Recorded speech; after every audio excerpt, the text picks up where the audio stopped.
جب نادر شاہ درانی جب اس نے ہندوستان پر حملہ کیا اور قبضہ وبضہ کر لیا، حالات نارمل ہو گئے، تو نادر شاہ درانی کا ایک وزیر شیعہ تھا جس کا نام تھا مہدی۔ مہدی نے کہا نادر شاہ سے کہ بھئی اب تو سب ہو گیا، اب ہم کو اجازت دیجئے، میں ذرا نجف جانا چاہتا ہوں۔ نجف کاہے کے لیے؟ کہا حضرت علی علیہ السلام کی زیارت کو، مولا کی۔ نادر نے کہا تم لوگ بھی شیعہ لوگ عجیب آدمی، مردے کی زیارت کو کیا پاؤ گے جا کے؟ مہدی نے کہا کہ میرا مولا عام انسان نہیں ہے، نجس چیز ان کی بارگاہ میں جا نہیں سکتی، اتنی عظیم ذات ہے۔ آج بھی کچھ اس انداز سے مہدی نے کہا کہ نادر کے دماغ میں کہا میں بھی چلوں گا۔ اب صاحب ایک برتن میں شراب، نجس ہے نا، ایک برتن میں شراب رکھی گئی، سیل کیا گیا، ایک کتا لیا گیا، چل پڑے۔ جیسے ہی حرم کا احاطہ آیا، سپاہی اپنی طرف کھینچ رہے ہیں، کتا اپنی طرف کھینچ رہا ہے۔ کتے میں طاقت زیادہ یا یہ چار چار سپاہی کھینچ رہے ہیں؟ زنجیر ٹوٹ گئی، کتا الٹے پاؤں بھاگا۔ کہا یہ بات تو ٹھیک ہے لیکن شراب تو اندر آ گئی ہے۔ مہدی نے کہا کھولو۔ اب جو سیل توڑی گئی تو معلوم تو سرکہ ہے، شراب اس میں ہے ہی نہیں۔ اس چیز کو دیکھ کر کے نادر بڑا جذباتی ہوا، آیا حرم امیر المومنین میں قبر میں مولا پر، جو تاج جیت کے لے گیا تھا یہاں سے، اس نے اپنا تاج قبر مولا پہ رکھ دیا۔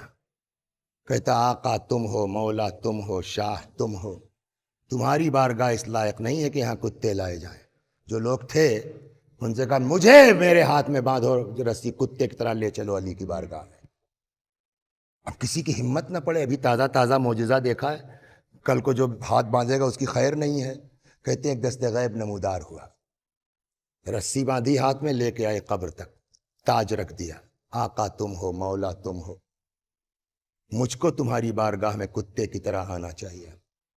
اسی کے بعد سے ہے، سمجھے آپ، اس نے اپنے نام کے ساتھ لگا لیا کلب علی۔ اس کی مہر میں یہی جملہ تھا، کلب آستان علی نادر شاہ قلی۔ اب یہاں سے نجف سے اصل سنانا، یہ نجف سے زیارت وغیرہ کر کے مہدی نے دیکھا معاملہ درست ہے، لے کے آ گیا کربلا۔ اس کو پہلے لے کے آیا امام حسین علیہ السلام کی بارگاہ میں، ایک ایک چیز سمجھانا شروع کی۔ یہ امام حسین کی قبر ہے، یہ علی اکبر کی قبر ہے، یہ حبیب ابن مظاہر ہیں، یہ شہداء ہے، سب کی زیارت ویارت کروانے کے بعد اب لے کے آیا حضرت عباس کی قبر کا۔ یہ کس کی قبر ہے؟ کہ یہ حسین کے بھائی علی کے فرزند ابو الفضل عباس کی قبر ہے۔ نادر شاہ کے دماغ میں بات آئی نہیں، کہنے لگا جب یہ علی کے بیٹے ہیں، حسین کے بھائی ہیں، تو جیسے اصحاب کی قبر ساتھ میں ہے، بیٹے کی قبر پاس میں ہے، تو بھائی دور کیوں ہے؟ اب نادر نے، وہ مہدی نے لاکھ سمجھانا چاہا، ان کی خواہش تھی، ان کی وصیت تھی، لیکن اس کی سمجھ میں نہیں آ رہا ہے۔ اچانک، اب یہاں سے سنیے، اچانک شور گریہ بلند ہوا، کیا بات ہے؟ تو مہدی نے کہا کہ یہاں تو اکثر مصیبت زدہ آتے رہتے ہیں، کسی کے اوپر کوئی آفت آئی ہوگی، آیا ہوگا اپنے حالات کو درست کرنے کے لیے۔ کہا بلاؤ دیکھو کون ہے۔ تو ایک لڑکا جوان پکڑ کے لایا گیا۔ کیا بات ہے؟ کہنے صاحب ہم کربلا کے پاس کے گاؤں کے رہنے والے ہیں، مجھے دن کی طرح یاد ہے، رمضان المبارک کا مہینہ تھا، رات میں جب یہ مطالعہ کر رہا تھا میں، خدا شاہد اٹھ کے بیٹھ گیا میں پڑھتے پڑھتے کہ کتنے خوش قسمت وہ لوگ ہیں کہ جن کے یہاں اتنی اچھی رسمیں پائی جاتی ہیں۔ سنائیں آپ کو، کہا ہم لوگ کربلا کے پاس کے گاؤں کے رہنے والے ہیں، ہمارے یہاں رسم یہ ہے کہ جب شادی ہوتی ہے تو دولہا دلہن کو سیدھے گھر لے کے نہیں جاتا، پہلے رخصت کرا کر کے باوفا کی بارگاہ میں ہم لوگ آتے ہیں، یہاں ایک دوسرے سے وفاداری کا عہد و پیمان کرتے ہیں، اس کے بعد اپنے گھر جاتے ہیں۔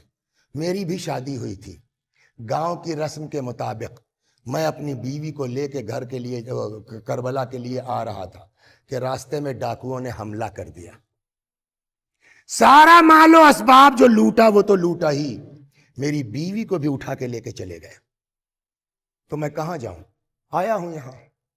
نادر شاہ نے کہا کہ بتاؤ کہاں کا واقعہ، کل تک تیری بیوی مل جائے گی۔ ایسا پکا عقیدے والا کہ اللہ مجھ کو تمہاری مدد کی ضرورت نہیں ہے۔ کسی نے کہا اے ذرا تمیز سے بات کرو، ہندوستان سے بڑا ظالم بادشاہ ہے، سنبھل کے۔ اس کے منہ سے نکل گیا کیا میرے مولا سے زیادہ طاقت اس کے پاس ہے؟ یہ جملہ نادر نے سن لیا، کہنے لگا ٹھیک ہے جاؤ، اگر کل تک تیری بیوی نہیں ملی تیری خیر نہیں ہے. بات ختم ہو گئی. اب دیکھیے اول تو بیوی کا غم، مال کا غم، اور اب اپنی جان پر بھی آ گئی ہے. آ کے گر پڑا قبر عباس پر. آقا ابھی تک تو بیوی کا صدمہ تھا، ظالم بادشاہ کی تلوار بھی لٹک رہی ہے، چیخ رہا ہے چیخ رہا ہے. اتنے میں پھر شور اٹھا. کیا ہوا؟ پتا چلا کہ صاحب جو ہے وہ لگتا ہے اس کی بیوی آ گئی ہے، اس لیے کہ وہ ایک عورت کا ہاتھ پکڑے عباس کی قبر کا طواف کر رہا ہے اور شکریہ ادا کر رہا ہے. نادر نے کہا بلا لاؤ. آئے. اب اس کی بیوی پوچھے بتاؤ قصہ کیا ہوا؟ تو جہاں تک اس نے سنایا تھا اس نے بیوی نے بھی سنایا. اس کے بعد وہ کہتی ہے کہ جب ڈاکوؤں نے حملہ کر لیا، مال و اسباب لوٹ لیا، مجھ کو بھی لے کے چلے، تو اب تو میں کسی سے کچھ فریاد کر نہیں سکتی. جب کچھ نہیں سمجھ میں آیا تو میں نے وہیں سے رخ کیا کربلا کا. بات نکلی تھی، میں نے چھیڑا مانگنے کا سلیقہ. کیا کہہ کے مانگا معلوم ہے؟ اے سقائے سکینہ میری مدد کرو، نہیں.